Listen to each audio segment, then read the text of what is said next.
como 10 o máximo 15 de antianginosas, son como 10 nada más, y de polipemiante unas cuantas. Estamos viendo fármacos que van a ayudar en cardiopatía isquémica, ya, así que vamos a hablar sobre eso, ¿no? Entonces, ¿qué es esto de antianginoso? Detallar el asunto, la presencia de angina, el dolor precordial que se suelen presentar. Ustedes han escuchado a pacientes con infarto que les duele el pecho, refieren estos cuadros de angina por la isquemia que se da al músculo cardíaco, por este desbalance entre el aporte y demanda de oxígeno a nivel del tejido miocárdico, ¿no?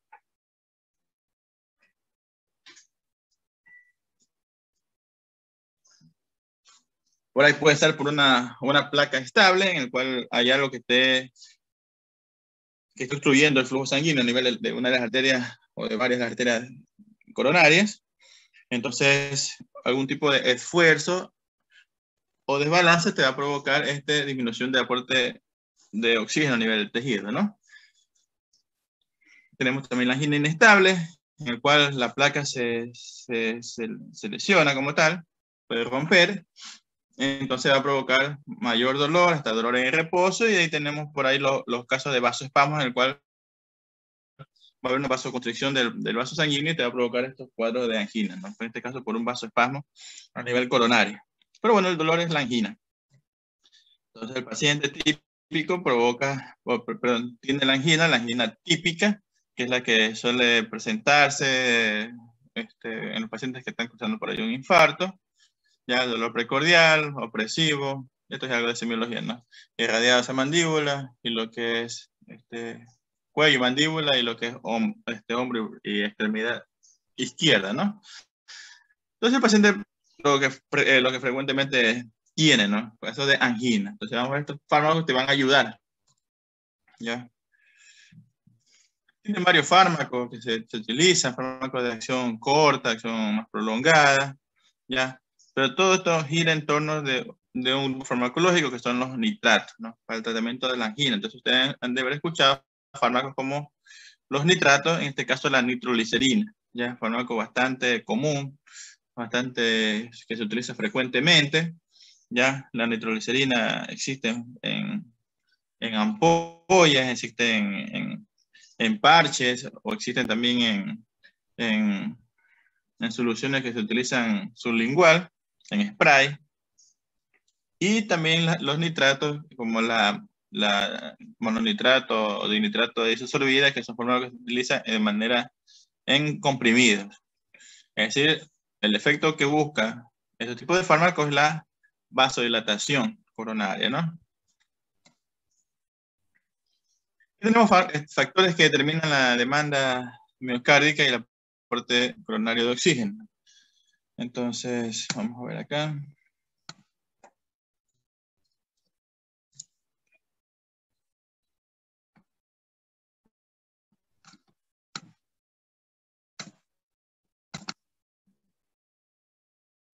Bueno, lo típico es que tenemos el vaso sanguíneo acá. Por lo general van a haber lesiones o formación de placas de ateroma por la mala dieta, consumo de comida chatarra, etc. Entonces van a acumular placas de ateroma, placas de grasa en las arterias, y por lo general esto va a producir que una obstrucción del flujo sanguíneo, ¿no? Entonces, la sangre tiene que pasar del punto A hasta el punto B a nivel del tejido miocárdico, y por ende, si va a haber una reducción del flujo sanguíneo a este nivel, va a provocar la isquemia y por ende el dolor. Entonces, si aquí se produce algún tipo de desbalance entre el aporte de sangre y la demanda del tejido miocárdico, va a provocar este tipo de alteraciones. Entonces, los fármacos, en este caso los que vamos a ver, de alguna manera van a controlar estas molestias, los cuadros de angina. Los nitratos como tal tienen un efecto vasodilatador a nivel del músculo liso arterial, provocando un efecto de vasodilatación y por ende aliviando el dolor como tal. ¿Ya? Cuando hay un cuadro de un infarto, por lo general cuando hay un infarto, en el caso del infarto, por lo general ya tiene el paciente la placa, paciente refiere que presenta a veces dolor, al esfuerzo, todo eso, esto se ulcera y se rompe. Entonces, el momento que se rompe esto, forma el tapón plaquetario, porque igual se forma el tapón plaquetario, la hemostasia primaria, y después viene la hemostasia secundaria con la formación del coágulo, ¿no? Esto obstruye la luz del vaso sanguíneo y por ende va a provocar el infarto, porque disminuye el aporte de oxígeno y el tejido termina infartándose, ¿no? Esto vamos a ver directamente el tratamiento de esto en la próxima clase, todo lo que es antiagregante, anticoagulante, etcétera. No, perdón, sí, la otra semana tocaría ver eso, ¿ya? Pero en este caso vamos a ver para aliviar estos cuadros de dolor. En este caso, haciendo un efecto de vasodilatación, ¿ya? Y también otro es disminuyendo un poco la frecuencia cardíaca para evitar estos cuadros de dolor, ¿no?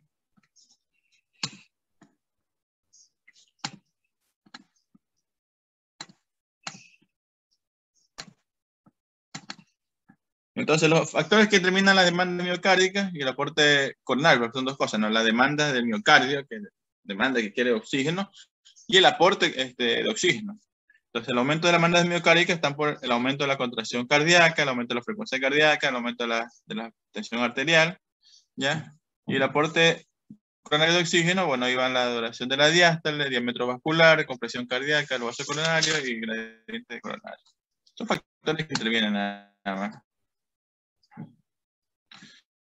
Aquí tenemos lo que les estaba mencionando, que se produce una obstrucción del vaso sanguíneo por las placas de ateroma que tiene, y esto te va a provocar, en cierto grado, angina, ¿no? Por ahí las placas pueden estar ahí, pero si por ahí haces algún esfuerzo o algo, te va a provocar angina.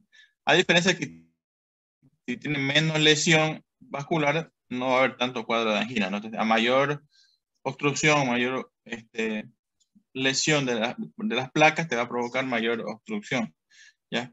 Cuando hay un vasoespasmo también te puede provocar obstrucción y te puede provocar angina. Y bueno, lo que le estaba diciendo, ¿no? Por la disminución del calibre de la luz del vaso sanguíneo. Entonces, en el tratamiento de esta angina tenemos varios fármacos. Miren que hay una cascada de fármacos, pero no vamos a ver todo eso, ¿no? Lo importante, por lo menos ahora, determinar es fármacos los nitratos, tenemos los beta bloqueantes y los antagonistas del calcio, que los vamos a ver ahora, ¿no? Entonces, los nitratos, tenemos nitroglicerina, dinitrato de isosorbida, mononitrato de isosorbide. Entonces, usted tiene que ver nitroglicerina y el isosorbide. Tiene que acordarse de esos fármacos, ¿no? Beta bloqueantes, seguimos con los beta bloqueantes, ya no selectivo, bueno, para tratar de disminuir la frecuencia cardíaca, que es lo que busca, ¿no? Varios fármacos, atenolol, isoprolol, carvedilol, bueno, ya estoy de forma que lo hemos visto la vez pasada. Antagonistas del calcio, que también otra vez toca mencionarlos, ¿ya? Aquí tenemos frecuentemente el verapamilo y el diltiazem, o también llamados los no dihidropiridinas, verapamilo y diltiazem, que son los que se utilizan más que todo en cuadros de vasoespasmo, ¿no? Y quedamos hasta ahí, vamos a mencionar más cosas. Y empezamos con los nitratos. Entonces, los nitratos tenemos 3 de uso actual. Los más frecuentes es el nitroglicerina y el mononitrato isosorbide, que es el monovide. Monovide frecuentemente lo utilizan. Ustedes van al hospital, van a la área de cardiología, van a ver pacientes que están utilizando nitratos, tanto por manera endovenosa o en vía oral, cuando ya se mandan a la casa, porque tienen su efecto importante, ¿ya? Entonces, nitroglicerina, fármaco que te ayuda, aparte también de aliviar el dolor, también te ayuda a bajar la presión arterial, porque es un vasodilatador importante. Entonces, sirve para los cuadros de emergencia hipertensiva, también ayuda. Y bueno, en este caso, para aliviar el dolor. Entonces, nitroglicerina, dinitrato de isosorbide y mononitrato de isosorbide, que es famoso monovide. Ya ustedes lo van a escuchar, en tabletita de 20 miligramos, como tal. Actúan como donadores de óxido nítrico, por lo cual van a dar su efecto de vasodilatación, ¿ya? No modifican la contractibilidad cardíaca, y entre los efectos farmacológicos está la vasodilatación venosa y coronaria. Este es un vasodilatador venoso, también coronario. A mayor concentración, tiene efecto de vasodilatador arterial general, disminuye la precarga y la poscarga, y no modifican la frecuencia cardíaca. Entonces, ojo con estos tipos de fármacos, que es frecuente más que todo la nitroglicerina. ¿Por qué les digo? Porque ustedes van a ser médicos generales, van a ver pacientes con emergencia, paciente llega con la presión alta y tiene que, o sea, si ya es, o sea, no es una crisis hipertensiva, sino que ya está en un cuadro importante con lesión de órgano blanco, hay que bajar la presión con fármaco endovenoso y por ahí uno de los que se suelen utilizar es la nitroglicerina. Entonces se utiliza la nitroglicerina y perfecto. Más que todo en el contexto de un infarto ayuda muchísimo, porque también te alivia el dolor. Justo comentando, ayer me tocó estar de guardia, tuve un paciente que ingresó por un infarto a la medianoche y bueno, tocó ponerle nitroglicerina, ¿no? Porque estaba hipertenso, estaba con dolor, bueno, utilizamos dosis de nitroglicerina. ¿Por qué la nitroglicerina sirve en el contexto del infarto? Para bajar la presión, porque es un fármaco que tiene una acción bastante corta. Prácticamente, si el paciente se comienza a hipotensar, lo que hacemos es suspender nomás y listo. El fármaco ya hizo su efecto. Y no se utilizan otros fármacos como los IECA o ARA, en los primeros minutos del infarto, porque suele dar Recording in progress. Suele dar efecto más prolongado, ¿no? Porque en el infarto uno nunca sabe, el paciente puede llegar hipertenso y al ratito se hipotensa porque está causando un infarto, depende del grado de músculo cardíaco lesionado. Así que se utiliza algo de acción rápida, ¿no? En este caso, bueno, nitratos. Los nitratos van a aumentar lo que es la cantidad de óxido nítrico, el efecto vasodilatador, ¿ya? Y directamente su efecto es relajar el músculo liso, ¿ya? Entonces, ese es el efecto más importante de este fármaco, los nitratos, con el óxido nítrico para el efecto de relajación del músculo y por ende el efecto vasodilatador, ¿ya?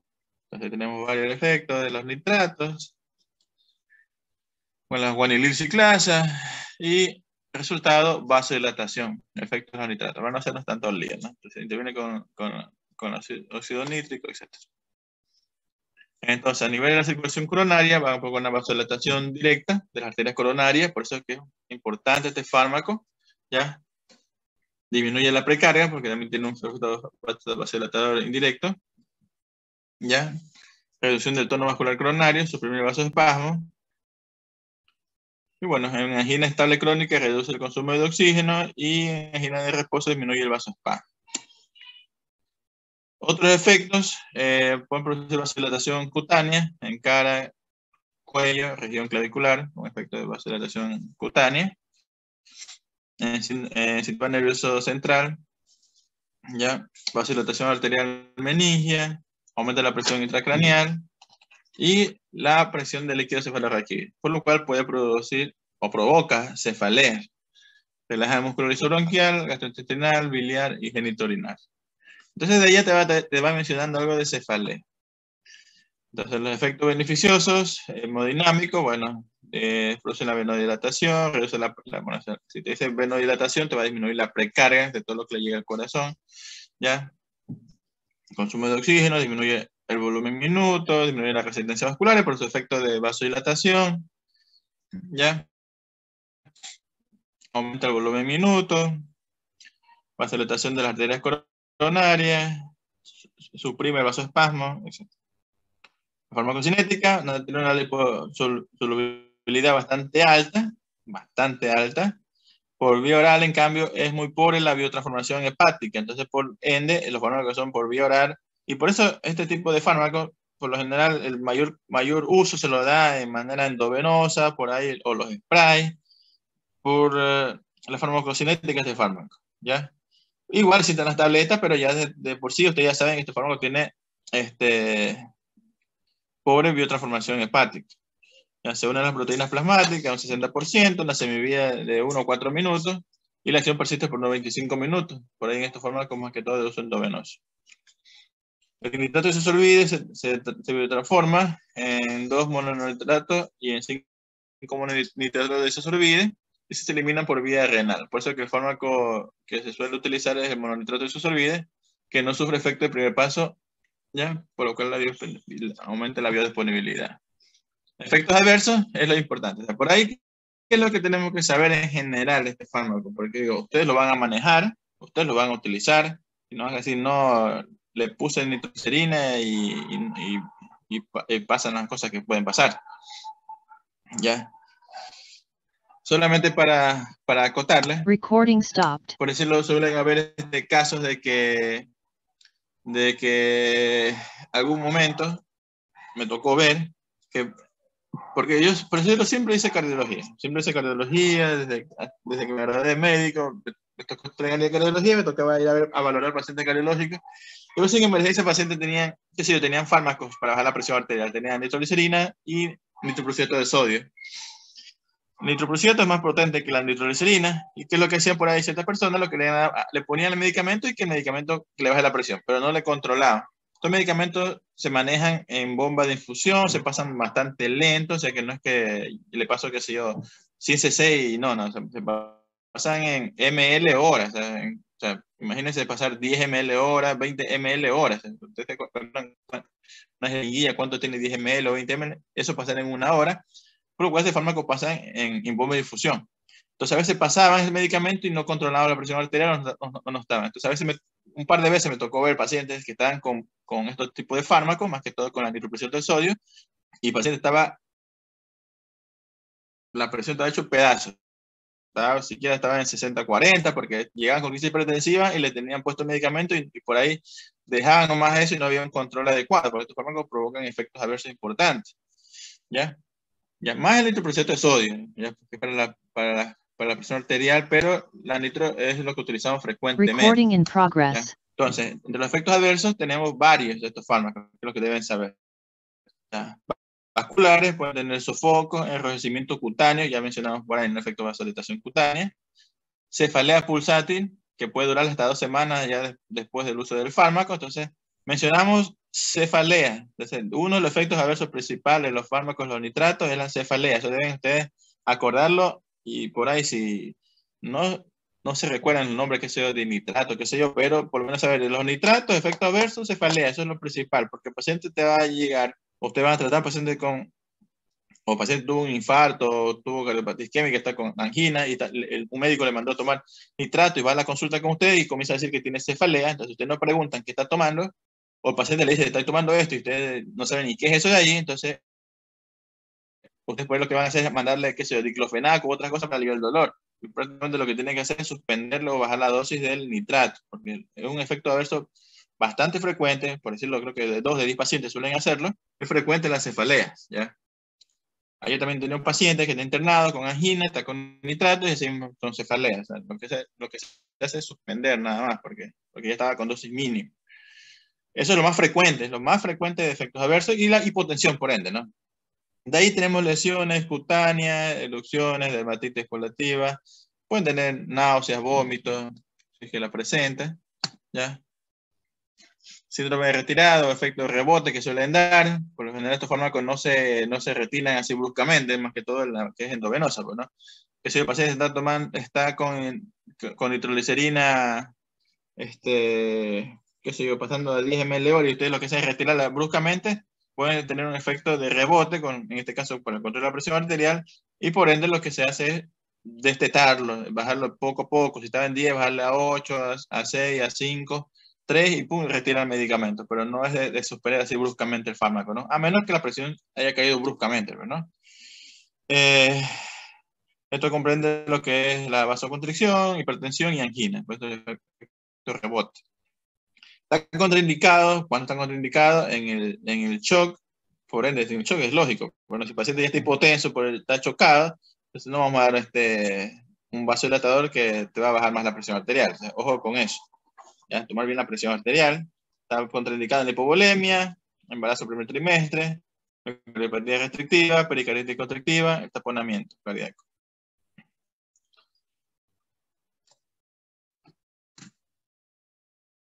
Aquí tenemos, acá. Las características farmacocinéticas de los nitratos, la nitroglicerina, y pongamos la mononitrato isosorbida, ¿no? Una biodisponibilidad, ponen ahí sublingual, oral, miren cómo baja el asunto de la nitroglicerina, a diferencia del mononitrato isosorbida, que es 100%. ¿Y por qué ponen sublingual, oral y percutánea? Porque las diferentes formas que existe del fármaco, ¿no? Sublingual los sprays, oral, bueno, ya prácticamente tiene baja biodisponibilidad, percutánea con los parches. La semivida, miren que es bastante corta, pone de 2 a 6 minutos, por eso es que el fármaco se lo utiliza en la emergencia, ¿no? Porque pasa algo, le apagamos la bomba y listo, se descontinúa. Y el efecto duró los pocos minutos. A diferencia del monovide, que por lo general tiene de 4 horas más o menos de rango hasta 6 horas, ¿no? Excreción a nivel renal. Bueno, no vamos a ver dosis, pero ahí menciona las varias formas: sublingual, en parche, oral, intravenoso, aerosol, las diferentes formas que están, ¿no? Bueno, nitrato de sorbide también. Pero bueno, la dosis varía por día, ¿no? Eso es algo totalmente diferente. ¿Ya? Pero por ahí pueden ver que en momento intravenoso, para dimensionar, dice por microgramo minuto. O sea, son dosis que se pasan en microgramos minuto. Es bastante poquito, digamos, que se pasa, porque vas al nivel intravenoso, pasa directamente, ¿no? Y el tiempo como tal es, uno es en minutos, ¿ya? Y en cambio el otro es en horas, ¿no? Entonces, eso con respecto a los fármacos, a los nitratos, fármacos frecuentes, se utilizan en cardiopatía isquémica y para la crisis hipertensiva, uso endovenoso, ustedes lo van a utilizar más que todo para eso, ¿ya? Pero tienen que saber que igual sirve para la angina como tal, en este caso que lo estamos estudiando, y ya.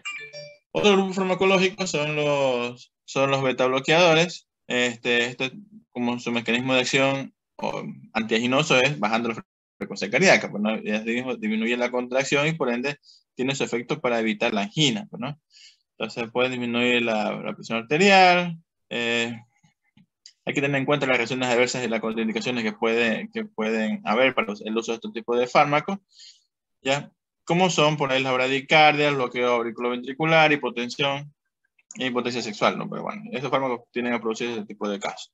Pero directamente contraindicadas en bradicardia, bloqueos AB y casos de hipotensión, ¿ya? Está contraindicado en angina vasoespástica, ¿no? No se dan esos tipos de casos. En asma, hipotensión, shock, pues por ende lo mismo, ¿no? Entonces, el paciente de shock no se da, shock es hipotensión, bradicardia, bloqueo, falla cardíaca descompensada tampoco, es decir, que está congestivo, está con, ustedes lo escuchan, también con estertores importantes, entonces no se lo utiliza. ¿Ya? Contraindicaciones relativas en los casos de EPOC sin broncoespasmo, porque si el paciente con EPOC con broncoespasmo no lo van a dar, y de hecho, con pacientes con EPOC hay que ponerle ahí ojo y ver qué tipo de fármaco utilizar. Acuérdense que en la clasificación de los beta bloqueantes tenemos fármacos que son selectivos y otros que son no selectivos. Si son no selectivos, arranca tanto beta 1 y beta 2 y me va topando a nivel pulmonar y van a dar sus efectos adversos, ¿no? Que es la broncoconstricción. Entonces, por ahí se utilizan los que son más selectivos. Igual, los selectivos también te pueden dar efectos de broncoespasmo, se utilizan a cierta dosis. Entonces, por ahí mencionar este tipo de fármacos que ayudan para los cuadros de angina. Y otro que se suelen utilizar son los antagonistas del calcio, ¿ya? En caso de angina crónica estable, tienen cierto efecto vasodilatador arterial, reduce la presión arterial, consumo de oxígeno. En este caso tenemos el verapamilo y el diltiazem, que van a disminuir la frecuencia cardíaca. O sea, su mecanismo como tal es la disminución de la frecuencia cardíaca. Efectos adversos, vasculares, lo que son sofocos, cefalea, hipotensión, y también, bueno, ser antagonista de calcio, algo que ya los lleva, los antagonistas de calcio, es el edema pretibial que suelen dar. Entonces aquí tenemos el efecto de mecanismo de acción antianginoso, los nitratos, angina de fuerza, reducen la precarga, consumo de oxígeno, angina de reposo, beta bloqueantes, bueno, disminuyen a sí mismo, y antagonistas de calcio, bueno, aquí también se utilizan, ¿no? Esta es la formación de la placa inestable, lo que les había dicho, que la placa estable está aquí, pues esta es la luz del vaso, esta es la placa del ateroma como tal, y por ahí hay una erosión, se rompe la placa, ¿ya? Entonces esto hace un acúmulo de plaquetas, de trombo, y te va a tapar la luz del vaso, y así va a producir lo que es el infarto, ¿no?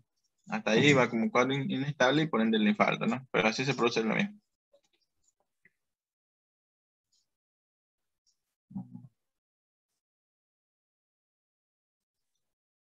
Bueno, este caso de patologías varias quizás. Y bueno, por ahí tenemos el asunto de la duración de la acción de este tipo de fármacos, tanto en spray, por vía oral o de manera en parches transdérmica de la nitroglicerina y el tiempo de acción que tienen, ¿no? Los parchecitos pueden durar, ya, inician la acción a los 30 minutos. Por ahí eso es lo que se utilizan de manera oral, pues, ¿no? Porque de oral ustedes no van a encontrar el spray, por ahí no, puede ser que no tengan intravenoso y tienen que y el paciente está con un infarto cursando y no saben qué más hacer, le dan la aspirina y ponen nitroglicerina y hasta que lo derivan, para aliviar un poquito el dolor si está un poco hipertenso. Eso es lo frecuente que hacen. A veces nos llegan al hospital pacientes que tienen por ahí pegado un parche ahí, y eso es lo que le está produciendo hace la hipotensión a veces.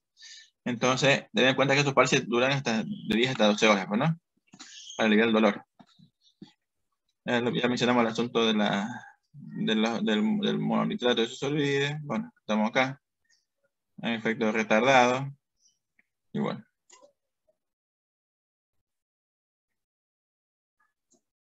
Bueno, vamos a mencionar los hipolipemiantes. Bueno, eso en general de los fármacos vasodilatadores. No era tanto, por si acaso. Por eso es que le hice mención de entender o de mencionarle cuáles son los fármacos, ¿no? Nitrato, betabloqueante, antagonista del calcio. Más nos enfocamos en los nitratos, teniendo en cuenta la nitroglicerina y el mononitrato de susolvide, que son los dos fármacos que se utilizan, uno vía oral y otro intravenoso, en parche o en spray.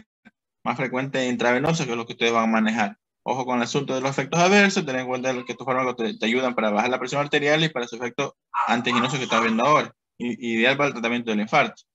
¿Ya? Te alivia el dolor y por ende por su efecto vasodilatador. Tener en cuenta el tiempo de acción de estos tipos de fármacos, tanto el de vía oral como el de manera intravenoso, y cuándo no dar los fármacos y tener en cuenta los efectos adversos. Si saben eso es suficiente, no hay para qué darle más vueltas a este tipo de fármacos. Bueno, déjenme buscarle la otra diapositiva de hipolipemiantes, que era la misma, pero tengo otra que está mejor.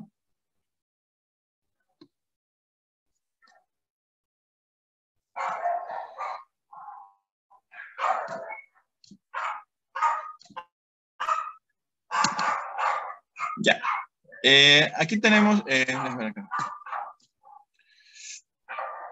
bueno, solamente para mencionar de que por ahí varios estudios, ya es antiguo, 2004, de combinación del nitrato de susolvide con la hidralacina en pacientes de raza negra con falla cardíaca. Por ahí existen varios estudios que se pueden utilizar. Estamos hablando solamente de utilidad de estos fármacos, ¿no? Que así se utilizan, eso es lo que va. De ahí el MONA ya creo que ya saben lo que significa, o en algún momento les mencioné MONA, ¿ya?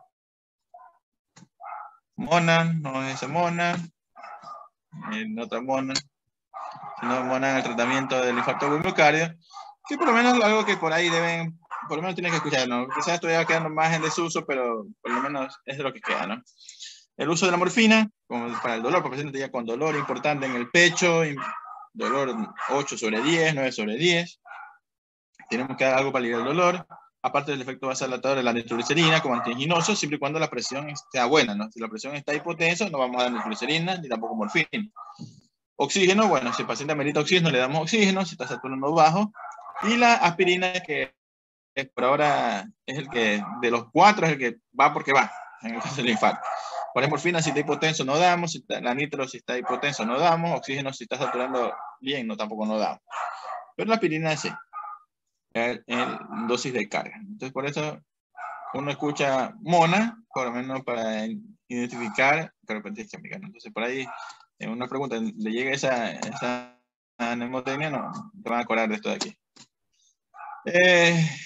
Bueno, ahí esto es algo también para mencionarle el paciente con falla cardíaca, que ya vimos esto de acá, la primera línea de tratamiento, y el autobloqueante, utilizamos diuréticos, etcétera. Y por acá vemos los fármacos que habíamos mencionado, ¿no? Efecto vasodilatador, los nitratos con la hidralacina, que por eso lo había puesto en la primera tablita.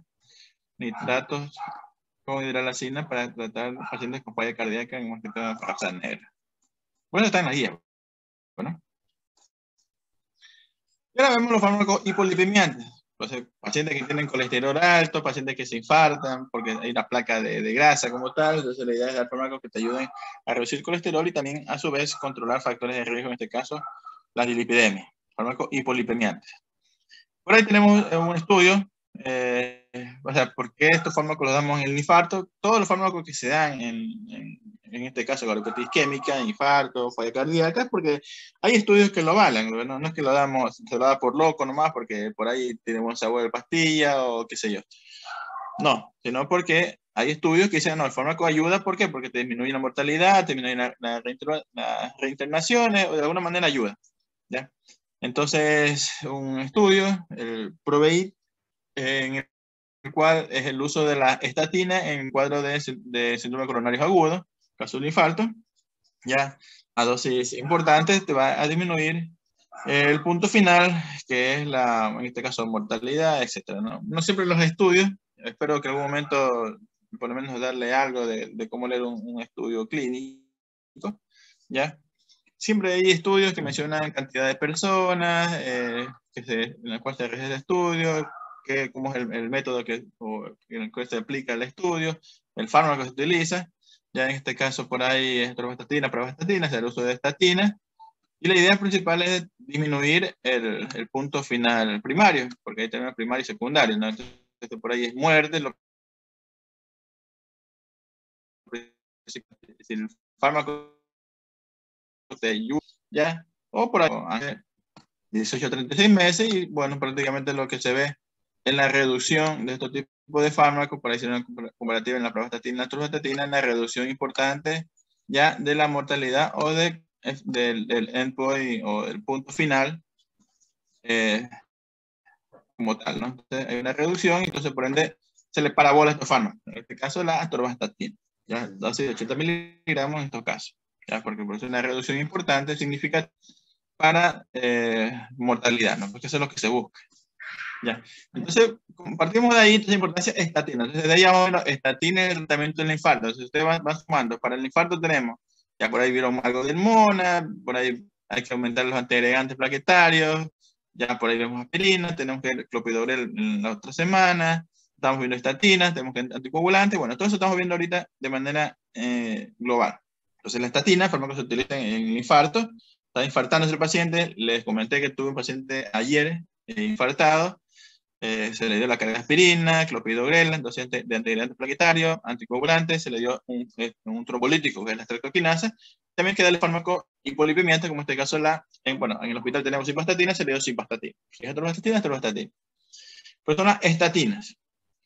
Ahí tenemos otros fármacos, tenemos en general los fármacos que ayudan como el hipolipimiante, estatinas, resina, ácido nicotínico, derivado del ácido cítrico, el cetimibe, ácidos grasos omega 3. Varios tipos de fármacos, pero ya vamos a ver que al uso diario por ahí se reducen en 2 a 3, ¿no? Entonces, tener en cuenta los alimentos, la grasa que se consume, te puede aumentar el colesterol, tener en cuenta la función de los ácidos biliares, una función bastante importante, etcétera, ¿no? Estos son factores de riesgo a nivel coronario, factores de riesgo de cardiopatía. Ya saben, la edad, hombre mayor de 45 años, mujeres más de 55 años, ya son factores de riesgo, antecedente familiar de enfermedad cardiovascular prematura, tabaquismo, hipertensión, obesidad, diabetes mellitus, y tener en cuenta el asunto de las grasas. Por ahí, colesterol alto, el HDL bajo, LDL alto, bueno, son factores de riesgo a considerar como tal. El factor de riesgo cardiovascular, la prevención primaria, los no modificables, bueno, lo que no se puede modificar es la edad, ni antecedentes familiares también de cardiopatía isquémica. Lo que se pueden modificar son el tabaquismo, se le puede pedir al paciente que deje de fumar, controlar la presión arterial, tratando de que haga cambio de estilo de vida, y ver el asunto de las grasas, más que todo lo que es el HDL bajo. Bueno, de ahí lo normal, el asunto del colesterol, el valor tope es menos de 200, es lo deseable, ¿ya? Y bueno, la idea es no tener más de 200 de colesterol total. El HDL, o digámosle como colesterol bueno, ya lo ideal es tener más de 40, ya menos de 40 ya es considerado bajo. Y el LDL, que es el colesterol malo, para ponerle así en letras como tal, o en términos, la idea es tener no más de 70, ¿no? Tener menos de 70. para tener el caso de ahí. Por eso mencionan como óptimo menos de 100, y bueno, la idea es tener bajo esos niveles, ¿no? Triglicéridos, el tope es 150, por si acaso ustedes hagan un control de colesterol triglicéridos, ya saben que colesterol es 200, triglicéridos 150, ¿no? Más de eso ya está elevado. Ya. Colesterol total, deseable menos de 200. LDL, ya les dije, 70 es el rango como tal. Más que todo hay que tener buen control de pacientes que son de riesgo. Triglicéridos de menos de 150 y HDL 40 es el tope, ¿no? Bueno, de ahí lo otro, bueno, factores de riesgo igual toca modificar. Y bueno, prácticamente esto de la formación del colesterol en general no nos vamos a hacer tanto, aprender todo eso de memoria, pero sí en parte de acá de la unión de acetil-CoA con la acetoacetilcoenzima A, van a dar lo que es la hidroximetilguanilcoenzima A, que esto depende, o sea, directamente, vamos digamos al grano, de esta enzima, la HMG, coenzima A reductasa, que es la que interviene para este proceso de formación con el colesterol. ¿Por qué? Porque las estatinas van a inhibir esto, inhiben esto para disminuir la síntesis de colesterol. O sea, eso es lo que te buscan este tipo de fármacos, las estatinas. ¿Ya? Por eso que los fármacos van a actuar a ese nivel. Por eso que lo ponen aquí, ¿no? Vamos directamente al punto. ¿Ya? Entonces aquí tenemos el asunto de las estatinas, que inhiben la HMG coenzima reductasa, ¿ya? Entonces esto va a disminuir la concentración de colesterol. ¿Qué es lo que hace esto? ¿Ya? De que se aumente la síntesis de receptores de LDL. O sea, al haber mayor cantidad de receptores de LDL, hace que se consuma el LDL y por lo cual va a disminuir la cantidad de LDL a nivel sanguíneo. O sea, aumenta la cantidad de receptores para que los consuma como tal. ¿Ya? Entonces, esa es la finalidad general, de reducir la cantidad que es el colesterol malo, pues, ¿no? Entonces, aquí partimos con estos fármacos, ¿no? Por ahí tenemos el primer grupo, estos tipos de inhibidores, ¿ya? Van a tener en cuenta que esta enzima es limitante de la síntesis de colesterol. O sea, es importante esta enzima en la síntesis de colesterol. Entonces, si se la inhibe, prácticamente te van a declinar la formación del mismo. ¿Ya? Por lo cual son fármacos más eficaces y son los mejores tolerados por los efectos adversos que van a tener los demás, ya se van a dar cuenta. ¿Ya? Porque son unos fármacos inhibidores competitivos, ¿ya? Con esta enzima. Mecanismo de acción, ya leemos que tiene su acción a ese nivel, ¿ya? Por lo cual van a reducir, bueno, aumentan los receptores de LDL, por lo cual disminuye la cantidad de los mismos, ¿no? Porque va a mayores receptores, mayor consumo, ¿ya? A nivel de los hepatocitos van a aumentar la captación celular de los LDL y los VLDL, por lo cual van a disminuir estos niveles plasmáticos, ¿ya? Por lo cual tiene este efecto a nivel de estas lipoproteínas, ¿ya? Y en general, lo que ustedes deben concentrarse es que estos fármacos te disminuyen el colesterol total de un 20 a 45%. Miren, importante esto de aquí, ¿ya? El LDL te lo disminuye en 25 a 75%, los triglicéridos solamente del 5 a 20%, y aumenta el HDL, que eso es lo que se busca, ¿no? Aumentar un poco el colesterol bueno de 5 al 12%. También algo que deben saber es la farmacocinética, ya por vía oral varía según el fármaco de 30 a 85%, tiene un efecto de primer paso y con baja biodisponibilidad en un 5 al 30%, porque hay varios fármacos, ¿no? Hay varios fármacos. Ustedes vayan rotando el hospital, vayan a consulta externa, van a ver cómo comienzan a enviar los médicos, ¿ya? Entonces existen varios fármacos. Bueno, ya les mencioné atorvastatina, rosuvastatina, simvastatina, pravastatina, o sea, son varios fármacos y cada uno tiene su diferente acción, ¿no? ¿Ya? La lovastatina y la simvastatina son profármacos. O sea, ustedes tienen que acordarse que es profármaco, ¿no? ¿Ya?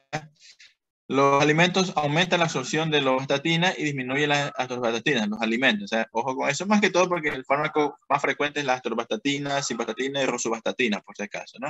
Entonces los alimentos aumentan la absorción, ¿ya? Y disminuyen la atorvastatina.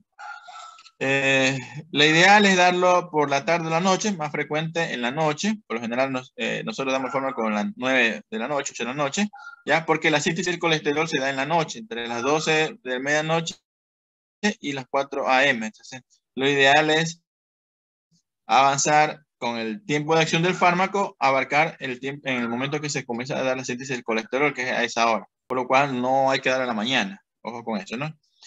Entonces, desde ya usted dice, no, fármaco, sé lo que hace, me baja el colesterol, me aumenta la HDL y a la vez sé que tengo que darlo por la noche. Así como la aspirina, por ahí cierto horario, por ahí, creo que no, bueno, no hemos visto omeprazol, que se lo da en ayunas, por ahí mencionamos la levotirosina, que también se da en ayunas, bueno, por ciertos parámetros, ¿no? La unión proteína, más del 95% es que se da. La pravastatina sí es el 50% como para dejarlo un punto aparte. De hecho, pravastatina ni siquiera utilizada, por si acaso en mi caso, ¿no? Más utilizamos Simba, Rosu y atorvastatina. Se acumula a nivel hepático. La atorvastatina, la vastatina y simvastatina tienen que ver con el citocromo CYP3A4. La rosuvastatina con el CYP2C19, para tener esa diferencia entre vía con el citocromo. La salida plasmática de 1 a 3 horas. Rosuvastatina a 20 horas, atorvastatina 14 horas, simvastatina 12 horas. Y tener en cuenta la eliminación por las S. Las estatinas más reductoras son la rosuvastatina y atorvastatina. Por eso es que sale un poco más énfasis, ¿no? Y por ahí su precio un poquito más alto que las otras, ¿ya? Y por ahí tenemos otros fármacos, simvastatina, pravastatina, rovastatina y fluvastatina, ¿no? Efectos adversos, también es lo que deben saber. Ya por ahí saben varias cosas de la farmacocinética, tener en consideración ciertas cosas, en general que se lo debe dar por la noche, por el metabolismo del colesterol, por ahí ser cuáles son las más reductoras. Y otra cosa importante a saber es los efectos adversos. Efectos adversos a nivel hepático, ya tener en cuenta que se puede dar, claro, pero puede dar, y si se da son graves. Pero lo más frecuente, o lo que suele dar, es la miopatía. El paciente se te va siempre va a presentar, no siempre, perdón, lo que se suele quejar con el uso de estos fármacos, y más que todo en grandes cantidades, son los dolores musculares a nivel de extremidades inferiores. Ya te van a decir como efectos adversos, la miopatía. Hay que tener en cuenta el riesgo de rhabdomiólisis. En mayores de 80 años, tener en cuenta disfunción hepática, ¿ya? Y también la interacción medicamentosa. Entonces, ojo con fármacos como los fibratos, ¿por qué? Paro esto aquí, ¿por qué? Porque aquí hay personas que les encanta enviar combinados fibratos y estatinas. Esos fármacos por lo general no se dan combinados, ¿ya? Ya vamos a ver que quizás los fibratos tienen más efecto con las triglicéridos, pero no quiere decir que, de hecho, sí, al final de la semana pasada, tipo sábado, tocó un paciente en consulta, estaba con, de fármaco, estaba tomando 4 fármacos que le habían tomado acá, le habían mandado 2 estatinas, un fibrato y no me acuerdo qué más, algo más, pero eran, ezetimibe, ¿ya? Una mezcolanza de fármacos, pero, ¿y cuánto tenía de colesterol? 202, o sea, ni siquiera tenía 400, 500 de colesterol, como que decía, bueno, le dio porque quizás quiso darle una bomba atómica para tratar de, no, es como que dieron una bomba para matar una mosca, más o menos así. Y ni siquiera deben dar combinados. O sea, eso es lo que ustedes, por lo menos, eso deben quedar algo de lo que se habla en la clase. Ya, entonces no se deben dar estos fármacos combinados, por ahí ya vemos que igual se potencia el efecto con fibratos, en fibrosil, que es fármaco relevante acá, y tenemos ciclosporina, digoxina, warfarina, vacolia, como interacción medicamentosa. Entonces, ojo con el efecto adverso, lo que es la falla hepática, puede haber miopatía contraindicada al embarazo. Entonces, más frecuente es la miopatía. Eso es lo frecuente. El paciente te va a mencionar dolores musculares, más frecuente a nivel de las extremidades inferiores, en las piernas, es lo más frecuente. El paciente te va a quejar de eso. Entonces, por ende, bájale un poquito la dosis y bueno, ¿no? Porque si es bastante útil el fármaco, tenemos que bajar la dosis y ya si el paciente no lo tolera, toca retirar y buscar otra elección, porque tenemos varios fármacos de elección. Pero esta es la primera elección para el tratamiento, ¿no? Ya vimos este cuadrito de acá, la inhibición de la enzima, reduce los niveles de colesterol total, ya lo puse, LDL 25-75%, triglicéridos del 5-20%, o sea, es más para el colesterol que el triglicéridos, por si acaso, ¿ah? Bueno, tiene función a nivel de óxido nítrico, función endotelial, estabiliza en la placa de ateroma, tienen propiedades antiinflamatorias, antiproliferativas, bueno, son factores extra que tienen estos tipos de fármacos, ¿no? Reacciones adversas, gastrointestinales, dispepsia, náusea, flatulencia, que suele dar, más que todo las dispepsias. Puede darse cefalea, neuropatía, hepatotoxicidad, daño importante. Bueno, por ahí hay que estarle controlando las transaminasas porque suele elevar. Y miopatías, ¿ya? Fármacos de elección en pacientes con hipercolesterolemia familiar. Ya hay para reducir los niveles LDL en pacientes con alto riesgo, ¿no? Por ahí paciente tiene 45 años, 50 años, masculino, y vemos que tiene colesterol, bueno, es típica persona que ven comiendo los agachaditos, etcétera, entonces van a hacer un control, colesterol por las nubes, bueno, hay que tratar de bajarlo porque si no el paciente puede tener riesgo importante o de hecho ya tiene un riesgo como tal de enfermedad coronaria. Beneficios terapéuticos, la estabilización de las placas, mejora la parte del endotelio coronario, inicia la formación de trombo y tiene una actividad antiinflamatoria. Por eso abarca varias cosas y por ende es fármaco de primera línea. Entonces por eso es fármaco de primera línea como tal. Aquí vemos la reducción del colesterol según los fármacos. Miren que cada uno de los fármacos son diferentes, por eso que hay una cascada de fármacos como tal, es la atorvastatina, que es la que más se escucha, lovastatina, rosuvastatina, simvastatina. Le hacemos más énfasis a atorvastatina, rosu y simba, ¿no? Igual otros lo mencionamos, pero son los que por general van a utilizar, ¿no? Tener el porcentaje de que va a reducir el colesterol cada cual. Tiempo de vida media, 14 horas de la atorvastatina, se deben aprenderse las 14 horas dura la atorvastatina, ¿ya? Rosuvastatina acá tenemos y simvastatina 1 o 2 horas, ten en cuenta que es por fármaco. Eso con el asunto de la estatina, tratamiento del infarto, para bajar el colesterol, etc. Estabilización de la placa. Por eso que también el paciente, por decirlo, el paciente ya tuvo su infarto, se va a la casa, lo mandamos con estatina y si el paciente tendrá que tomar estatina de largo, ¿no? Quizás a dosis baja, pero tendrá que tomar para tratar de estabilizar la placa y evitar algún tipo de complicación posterior. Otros fármacos son los secuestradores de ácidos biliares. Ya aquí tenemos la colestiramina, el colestipol, que son los más frecuentes, ¿no? De ahí, fármacos más antiguos y polipemiantes, son los más inocuos, porque no se absorben como tal. Ya también, como su nombre dice, ¿no? Secuestradores de ácidos biliares, ¿ya? O también se le llaman como resinas de intercambio aniónico, porque se unen a los ácidos o sales biliares en el nivel del intestino delgado, por eso que no se absorben. Es como que se une a nivel del intestino delgado con las sales. ¿Ya? Aquí tenemos de manera normal, como tenemos las sales y ácidos biliares, ¿ya? Y bueno, después a nivel intestinal se reabsorben, ¿no? Para formar la bilis, etcétera, el colesterol. En este caso, lo que se va a dar es que este tipo de fármacos van a formar complejos uniéndose a estas sales biliares, ¿ya? Y al ácido biliar y se elimina, o sea, este complejo se elimina, o sea, ya no se vuelve a reabsorber. Entonces, al no volverse a resolver, no va a haber formación de colesterol como tal. Entonces, este mecanismo, siendo solamente a nivel intestinal, te va a dar su efecto como tal. Entonces, van a formar complejos resina, ácido, y se van a eliminar por las S. Por lo cual va a disminuir la cantidad de ácidos biliares, los hepatocitos aumentan la conversión de colesterol a ácidos biliares, perdón, ¿ya?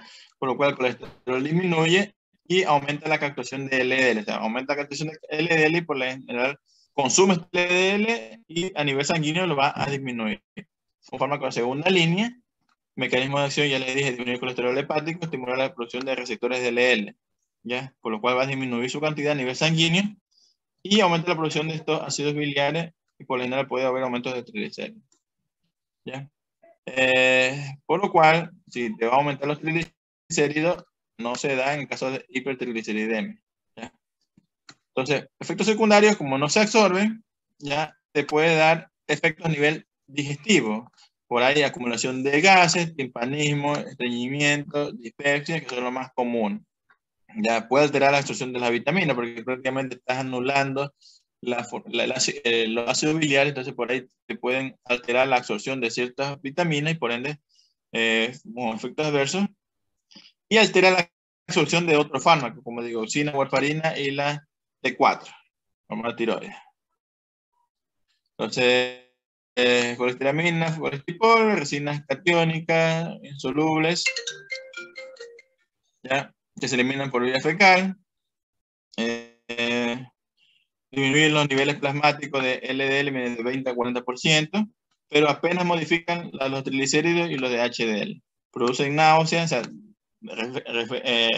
efectos adversos locales, distensión abdominal, meteorismo, gases, estreñimiento, reducción en la absorción de vitaminas liposolubles y de algunos fármacos, ¿no? Entonces, eso con este tipo de resina. Un momentito.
Ya.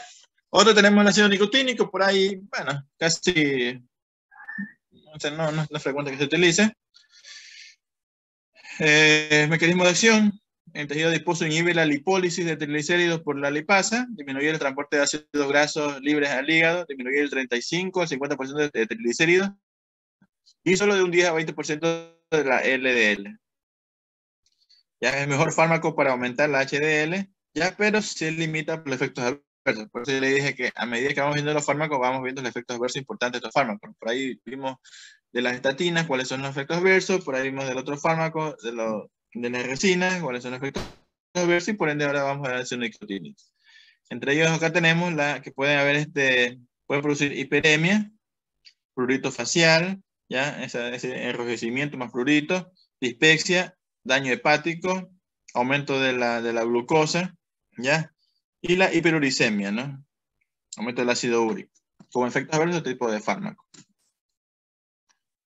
Aquí tenemos el asunto del fármaco que inhibe la lipólisis del triglicérido como tal, la niacina, y con la finalidad de disminuir estos tipos de las lipoproteínas a nivel plasmático.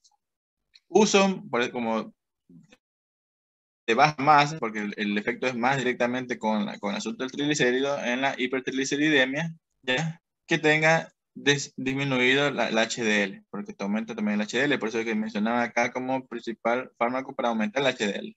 Pero tener en cuenta siempre los efectos adversos. Aquí tenemos el nicotínico, reduce la síntesis hepática de triglicéridos, ¿ya? Disminuye los niveles de LDL 15 al 30% y aumenta los HDL de 15 al 30%. Efectos adversos, náuseas, vómitos, dolor gástrico, diarrea, bueno, aumento de transaminasas, por eso hay que tener vigilando con todos estos fármacos por lo general, viendo las transaminasas, el nivel cutáneo, enrojecimiento facial, prurito, exantema, resistencia a la insulina, hiperuricemia y taquicardia. Entonces, útil el fármaco, bueno, más que todo para cuando están con triglicéridos elevados. Vamos a otro fármaco que sí es frecuente que lo utilicen, por ahí lo más frecuente que utilicen son las estatinas y los fibratos, o sea, esos son como que en general lo que más utiliza en general las personas, ¿no? Aquí tenemos los fibratos, bueno, tenemos fenofibrato, benzafibrato, pero G-fibrosilo es el más común como tal. Ya, entonces esto tiene mecanismo de acción, interacción con receptores de peroxisomas, bueno, modulan la expresión de genes implicados con metabolismo de los lípidos. Esto va a aumentar la expresión de la lipoproteína que hidrolizan los triglicéridos. Entonces, por eso es que su efecto más frecuente es con los triglicéridos. ¿Ya? Se absorben rápida y manera eficiente con las comidas, 90%, concentración máxima de 1 a 4 horas, más del 95% de unidades de proteínas plasmáticas, semivida puede variar de 1 a 20 horas, y se elimina por la parte renal. Son bien tolerados, 5% de efectos adversos en el tubo digestivo, los más frecuentes son efectos adversos a nivel digestivo, aumentan la excreción de bilis, por lo cual van a predisponer la formación de cálculos biliares, por eso un ojo con este tipo de fármacos. Poco frecuentes, erupciones, urticarias, lesiones como tal a nivel dérmico, alopecia, mialgia, o sea, este fármaco sí produce mialgia, ojo con eso, quizás en menos cuantía que el otro, pero por eso es que se potencian cuando se dan con las estatinas, ¿no? Ahí fácilmente suelen dar los efectos adversos y entre los principales es la mialgia. Fatiga, también cefalea puede dar, impotencia y anemia. Ojo con las transaminasas, igual que todos, ya, fosfatasa alcalina, y te pueden dar miositis y miopatía. Por eso, efecto adverso también de estos fármacos, la miopatía, igual que las estatinas. Interacciones, aumentan la concentración de los anticoagulantes orales por desplazamiento de los sitios de acción, prácticamente desplazan el sitio de acción y te puede dar, ¿no? Contraindicada con simvastatina, bueno, igual de manera general no hay que darlos con las estatinas, pero ustedes lo van a ver porque ya les digo que suelen enviar así con ese tipo de fármacos. Y no hay que administrar a pacientes con falla renal crónica, por ende también hay hepatopatías, por lo que ya les mencioné, ¿ya? Y tener en cuenta pacientes con litiasis, ¿no? Porque también te predispone a formación de cálculo, así que ojo con eso. Bueno, aquí tenemos el asunto de los fibratos, reducen los niveles plasmáticos de triglicéridos de un 20 a 50%, miren los valores importantes, y aumenta lo de HDL de 10 a 20% nada más. ¿Ya? Sin embargo, apenas modifican los niveles de LDL. Acciones adversas, digestiva, náusea, diarrea, dolor abdominal, ojo con las transaminasas, prurito, exantema, cefalea, impotencia y miopatía. Y también datos de impotencia sexual también tener en cuenta, ¿no? Otros fármacos, bueno, por ahí ya vemos, ¿no? Estatinas, fibratos, resinas, niacinas, para ponerle en ese orden según lo que se pueden utilizar. Ezetimibe, ya estos fármacos inhiben la absorción del colesterol por los enterocitos, este va a nivel del intestino delgado, disminuye el colesterol total y el LDL. Mecanismo de acción, inhibe la captación de colesterol a nivel del lumen por los enterocitos a nivel del I1, ¿no? Disminuye del 15 al 20% los niveles de LDL, ezetimibe. Por lo general hay fármacos combinados, ¿no? Por ahí atorvastatina con ezetimibe, lo que por ahí se suele ver el uso frecuente de este fármaco unido a otro fármaco, ¿no? Farmacocinética incorporan a la circulación enterohepática, los secuestradores de ácidos biliares impiden su absorción, o sea, ojo, por lo cual por eso no se da con este tipo de fármaco, porque se va a impedir la absorción con las resinas que vimos previamente, ¿ya? Secretas por heces y difusión por la orina. Reacciones adversas, por ahí alérgicas leves, ¿ya? Y se da combinado, excepto con los secuestradores de ácidos biliares. Lo más frecuente es verlo combinado con las estatinas. Ya vienen fármacos combinados con las estatinas, ¿ya? Entonces inhibe la absorción intestinal de colesterol, reduce los niveles plasmáticos de LDL 15-20%, triglicéridos 10% y aumenta los de HDL 4-8%. Si se dan cuenta, en porcentaje es menos que los otros fármacos, por lo cual se utiliza asociada, como está en el tercer punto, a fármacos como las estatinas, ¿no? Se da en pacientes con hipercolesterolemia familiar, por ahí cuando no se controla solamente con la monoterapia de estatinas, y bueno.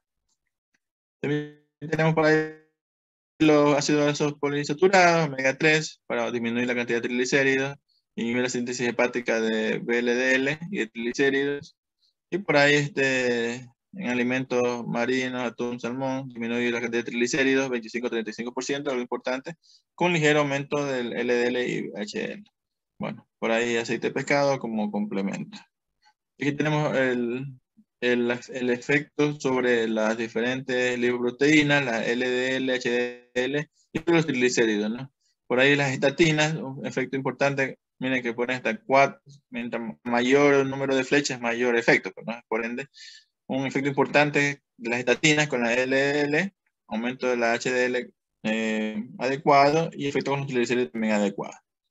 Los fibratos predominan más con los triglicéridos, ¿ya? Aumento bien de la HDL, no tanto así con la LDL. la niacina, ya le mencionamos más con el HDL, y algo de los triglicéridos, las resinas o los secuestradores de ácidos biliares, ya directamente con la LDL, ya. Y la acetimib como tal, los inhibidores de la absorción de colesterol, bueno, por ahí es un efecto más bajito, por eso es que se lo utiliza combinado con otro.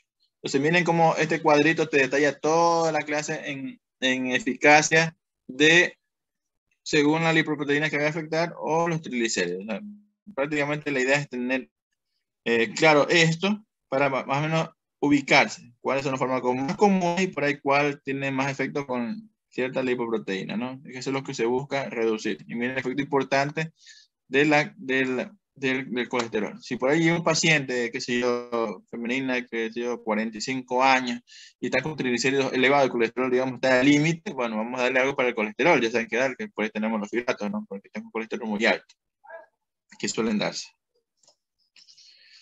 Y bueno, aquí tenemos los parámetros farmacocinéticos de estos tipos de fármacos, más que todo la estatina, los fibratos, por ahí la biodisponibilidad, de la cantidad de fármacos, unidad de proteínas consideradas como tal, de vida, tiene 14 horas, que eso es lo que lo van a ver siempre.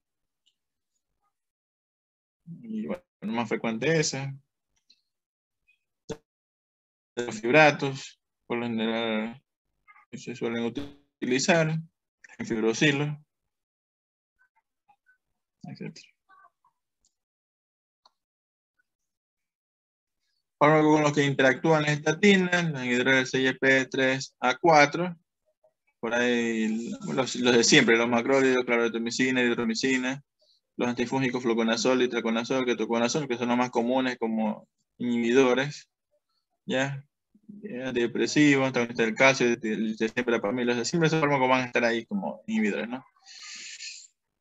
También tenemos fármacos que se transforman a través del citocromo, antagonistas del calcio, fármacos inductores también, de esta vía de citocromo, barbitúricos, carbamazepina, fenitoína y los inhibidores del mismo. Es que prácticamente está más resumido el asunto de la vida media de los fármacos, rosuvastatina, atorvastatina 14, simvastatina 2 horas. Bueno. Y la dosis de estos fármacos que no tenemos que aprenderla, pero casi todas son casi iguales. 20 miligramos, 40 miligramos.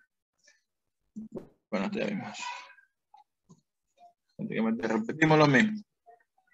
Bueno, en general se resume el uso de fármacos como hipolipemiante, bajar niveles de colesterol, triglicéridos, ya vimos las estatinas, los fibratos, secuestradores de ácidos biliares, niacina y acetimib, o este tipo de fármacos que se utiliza más que todo acompañado. Y prácticamente en eso se desarrolla esta clase. Vemos cuáles eran los más frecuentes, los de uso más común. Ya les mencioné entre las estatinas cuáles son las más frecuentes.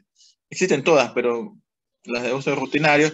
De hecho, a nivel del ministerio o a nivel ya como el cuadro básico está la simvastatina, y por eso que al menos en el hospital utilizamos simvastatina. Hace un par de años era la atorvastatina, pero tenemos simvastatina. ¿Ya? Y así con este tipo de fármaco, ¿no? Bueno, para los que escucharon la clase, todo bien, ¿no? Pero hay personas que se no escuchan, a veces por ahí dejan más computadora y se van.